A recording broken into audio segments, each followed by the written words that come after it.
Hello! Welcome back to Justin Talks Villa, where you are joining me for the very first In the Tunnel, my pre-match show where I'll be talking to you every single match day preview for the game ahead. Today we're talking about Newcastle United on match day 1. So the players are lining up, the music's just about to start. Let's get into it.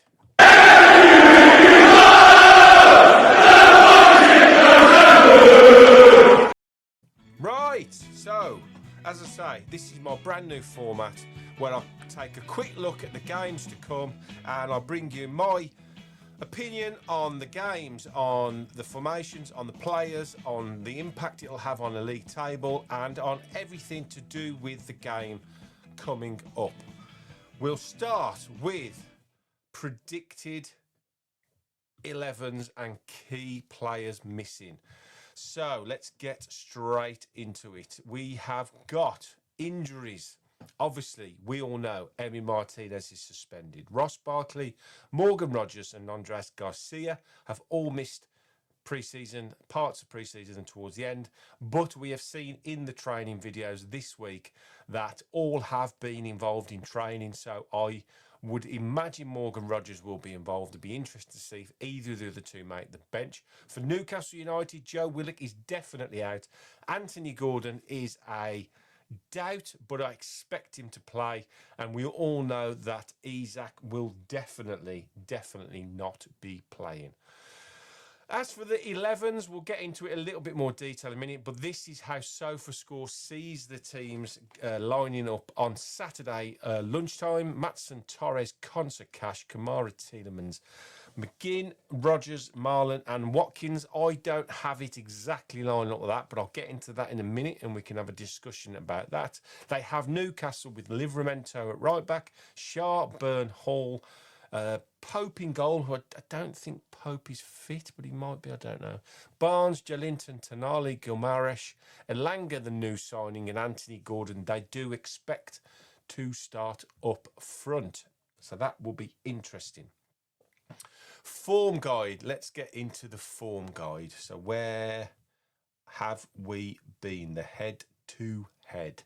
So this is... If we open it up a little bit more, we can see in the Premier League, and we'll just look at Villa Park at the moment because I think that's obviously where the match is being played. And we've seen over the last few seasons that the home advantage in this game has been quite important.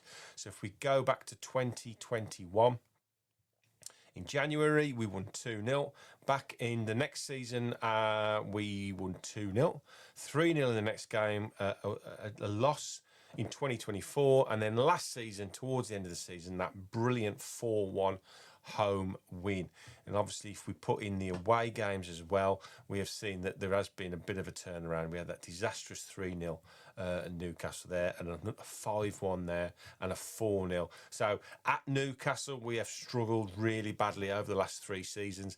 But at home, as you can see, 4 out of the last 5 games, we have managed to win. So we have got a very good home record against Newcastle. And when the fixtures came out, I thought, oh, this is going to be a tough game. But the closer we get into the kickoff with all the issues that Newcastle are having off the field, all the news coming out of Newcastle is of not a happy camp. Obviously, the Jacob Ramsey news is breaking. It looks like he is off to Newcastle. I would think he'll be signed in time to play, but I can't imagine them throwing him straight in after only having perhaps 1 day of training, but we will see on that one. So that's the head-to-head. Let's have a look at the results recently for both teams. Obviously, we need to find them.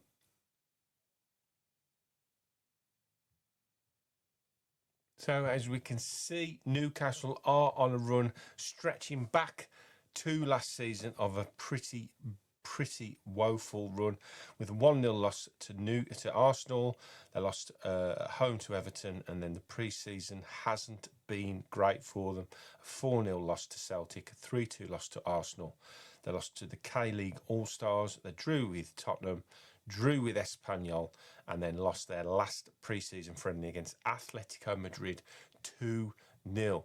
So, as you can see, they're going into it not only just with a bit of disarray with the news about Isaac, but their pre-season hasn't been great. Doesn't always give a good indicator for me of how the season's going to pan out, but it will obviously play in our favour, hopefully, that they haven't won a competitive game for quite a while.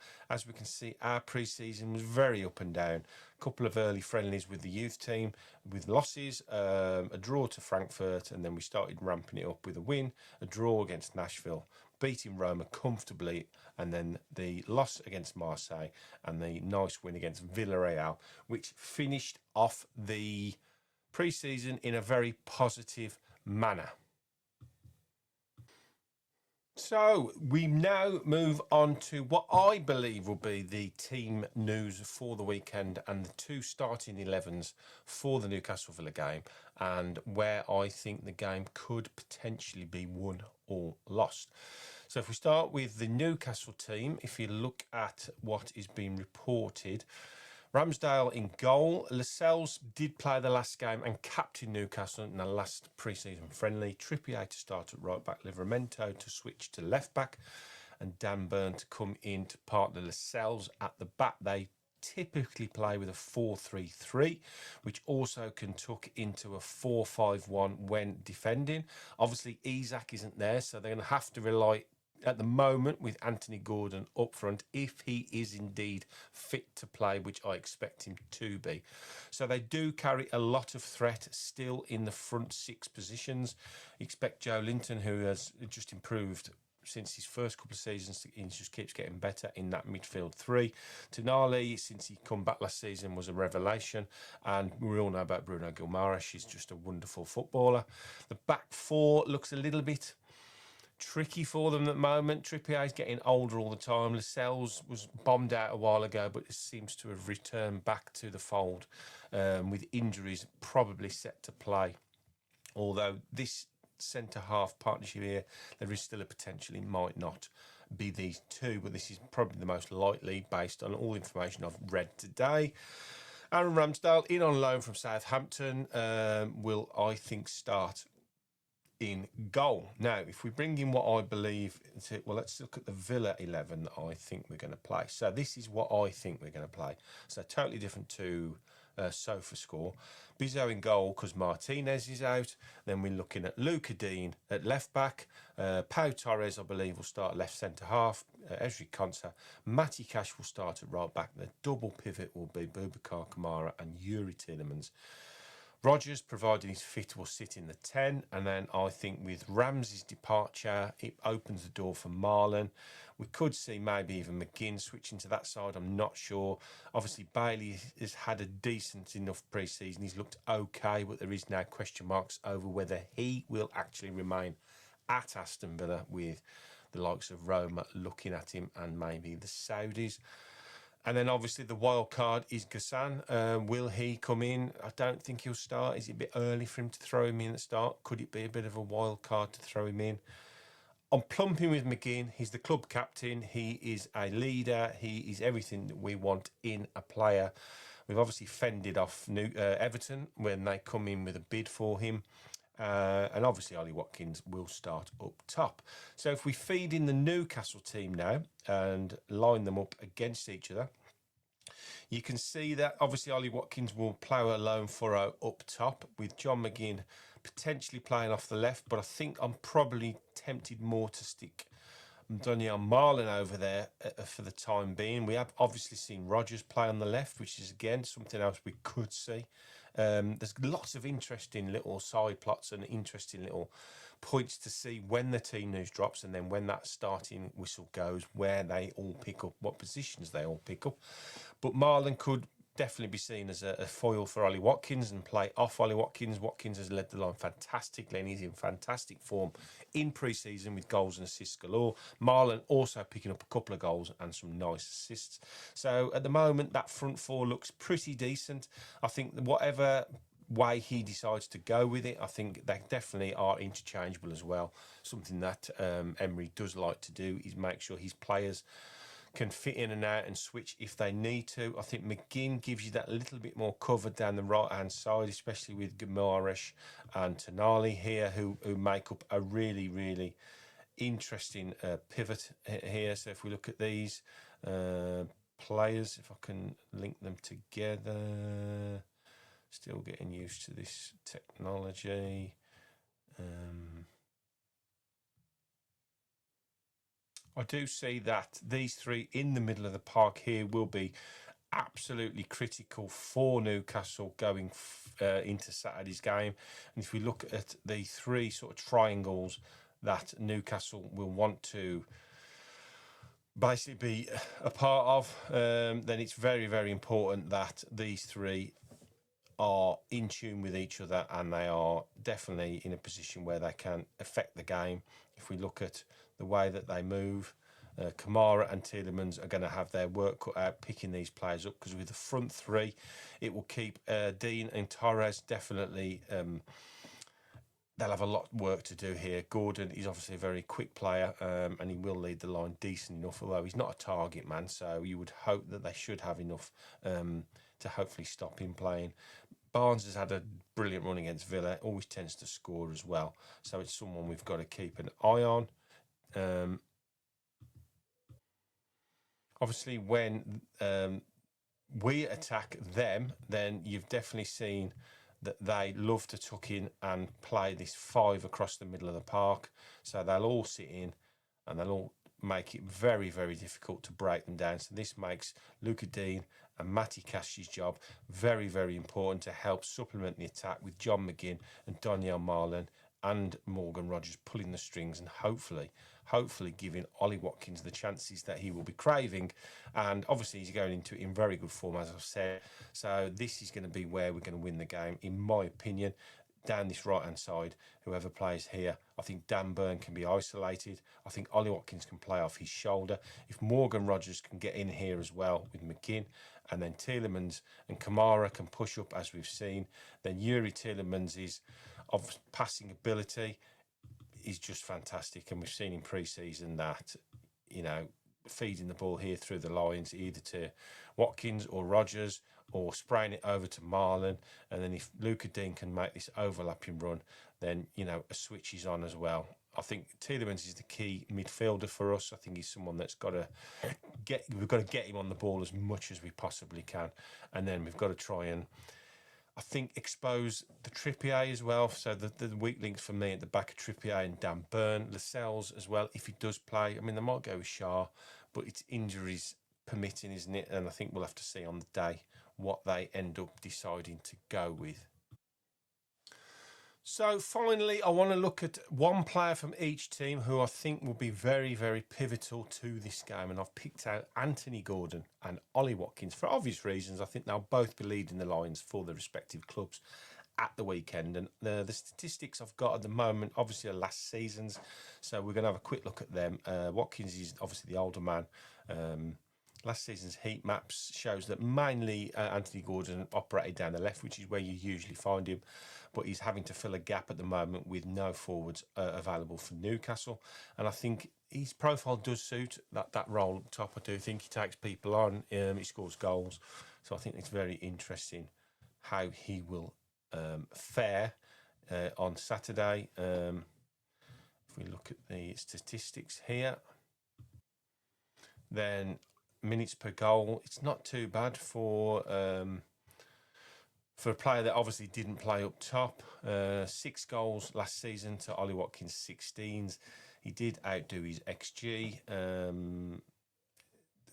For Gordon, it was just under his XG, so that wasn't too bad. Shots off target, pretty similar. Big chances missed. I think this is probably where Ollie Watkins is disappointing. 27 big chance missed. If he can just convert even a third of those this season, it'll add nearly another 10 goals to him. But he does excel in this area. So with 8 assists, defensively, obviously, it's not really a question mark. But yeah, I do think these two are the players to look out for at the weekend, mainly because they're going to be playing up top. And I think both defences can be got at. We've seen Villa be pretty defensively struggling last season. Can we get over that? That's the big question mark for me. So, impact on the game is Villa at home. I think we are expected to win. I expect us to win. Our form last season at home was absolutely outstanding. And I think if you look at what we did after the Arsenal game, which was the only defeat at home, we just were fantastic at home. We were brilliant. So I think going into it with a settled squad, a settled 11, is going to be the key factor for me. Newcastle going into the game with lots of issues and lots of question marks hanging over them. The Jacob Ramsey issue, I think it's worth talking about that.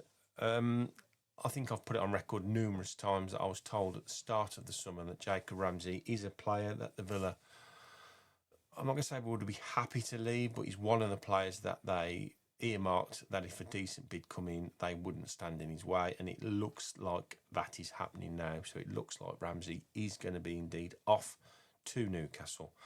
And the information I've got as well is that we will not be able to bring anybody in at the moment because we're still trying to comply with SCR rules, which is incredibly frustrating because it just means that we're going to be a little bit light in the attacking areas unless we can do a bit of business with the last 2 weeks to go. I think I mentioned that there is a bit of interest in Leon Bailey, and I think somebody is sniffing around Emi Buendia as well. And to be honest, with the pre-season Emi Buendia has had, I am pretty surprised nobody's come in for him because he's been outstanding in pre-season. I think he really could do a job for one of the clubs that have just been promoted or in the middle to lower tier of the Premier League, like a Brentford or a Brighton perhaps, or even a Bournemouth. I think, you know, that type of team would suit him down to a T. So it remains to be seen what happens in the transfer market over the next couple of weeks. But Saturday is all that matters now. The talking is over. It's time to get down to business. Aston Villa at home to Newcastle, match day 1. And I'm going to be more realistic this season. People that have watched me give match match predictions will always know that I've always predicted Villa to win, and that's because I always want Villa to win. So I always think that if I predict they're going to win, then I'm going to be happy before the game. So I'm going to be honest with you, and I'm going to say I'm going to predict a Villa win after saying all that. But I genuinely think we can win, and we will win, and I think it's going to be a tight affair. I think Newcastle are going to sit and try and hit us on the break using Alanga, Barnes and Anthony Gordon. I think we've got to be very, very switched on at the back. Whoever plays, I don't want to see any mistakes. I'd love to see a clean sheet. I would take a 1-0 right now, all day long. I think that would be imperative. We can start the season with a clean sheet. We didn't get many last season. It was incredibly frustrating. Bizzo obviously starts in goal, but I think a lot of people have got a lot of confidence in him. He looks decent in pre-season, so that hopefully will be a positive. Ollie Watkins is going into the season in fantastic form. He looks sharp as attack. I think he's had a benefit of a rest this summer, which he didn't have last year. So he's going into it with, I think, a lot more confidence. And then we've more or less retained everybody else in the squad. It'd be interesting to see the reaction to the squad of a Ramsey leaving. But ultimately, they're all professionals and they all know that this can happen at any time. So that's it. I think that's me done for my very first In the Tunnel pre-match show. I hope you've enjoyed it. I shall do my best to improve it week in, week out. I don't intend on these being that long episodes because I just want to bring you a little bit of insight into the game, and I think it's something you can consume pretty quickly wherever you are pre-match. And I'll be back for what I'm calling the warm down. There you go. There's a bit of a exclusive for you. The warm down, which will be the post-match reaction after the game on Saturday. So please subscribe to the channel. We're going to have a fantastic season together. Like the video. Drop me a comment on your match prediction on what you think the 11 is going to be and who you think the key players are and the key matchups with Aston Villa versus Newcastle United. It's been a pleasure. As always, have a great weekend.